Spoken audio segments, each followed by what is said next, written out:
Более половины вопросов между собственниками квартир и ООО «Мособлгеирц» сегодня разрешены и не имеют будущего. В этом уверены активисты городской ассоциации, председатели Совета многоквартирных домов. По мнению общественников, убрать напряжение и наладить эффективный диалог удалось благодаря проведению в муниципалитете форумов «Управдом».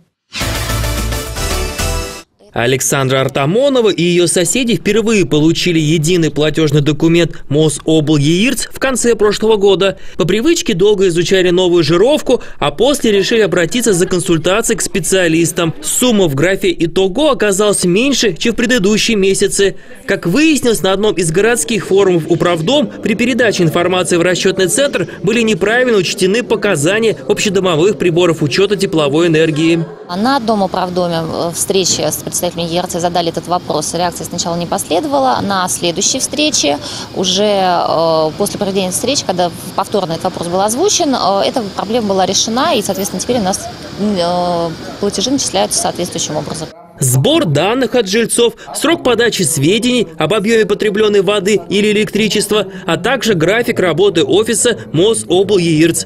Начальник городского управления Единого областного расчетного центра Анатолий Зюкин признается, что, конечно, в первое время работы в котельниках у собственников жилья к организации было немало вопросов и даже претензий. Решить большинство спорных моментов удалось благодаря проведению совместных встреч с жителями и коммунальщиками по инициативе главы городского округа Алексея Сидзеневского. По просьбе Алексея Юрьевича, по просьбе одного из членов Совета дома мы ввели пилотный проект. Это работа в субботу. Каждую вторую субботу месяца мы принимаем людей. Это к нам обращаются люди, которые не могут в будние дни приехать к нам и решить какие-то вопросы. У нас за это время еще открылся дополнительный офис на Силикате 2. Там также сидит менеджер, принимает людей, консультирует, решает большинство вопросов и на месте делает какие-то перерасчеты.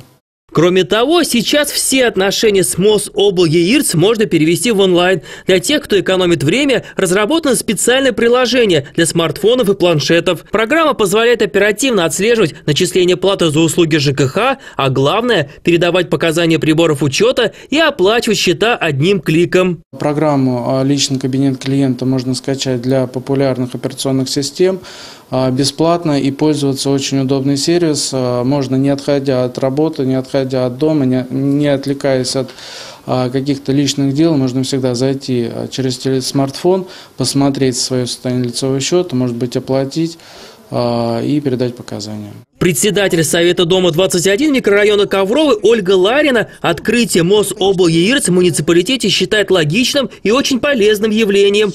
По словам общественницы, обработкой коммунальных платежей должна заниматься специализированная организация, а пользоваться одной жировкой, в которую включена и электроэнергия, и газ, и телефон, гораздо удобнее. Говоря конкретно о себе, я могу сказать, что у меня никаких нареканий к ним нет. У меня было все с первого дня рассчитано как положено. Вот. И поэтому очень удобно, то, что все в одной квитанции идет. Не надо несколько раз бегать на почту. За свет приносили попозже нам все время эти квитанции. Получается, что один раз заплатишь до 10-го, здесь надо. За свет пока принесут, еще бежишь в очередь. А сейчас очень удобно. И газ включили, и свет включили. Адрес офисов ООО Мособлгеирц в Котельниках, микрорайон Ковровый, дом 11 и микрорайон Силикат, дом 2. Телефон контактного центра для вопросов и предложений 8 800 555 0769. Сайт в интернете www.mosoblgeirц.rf.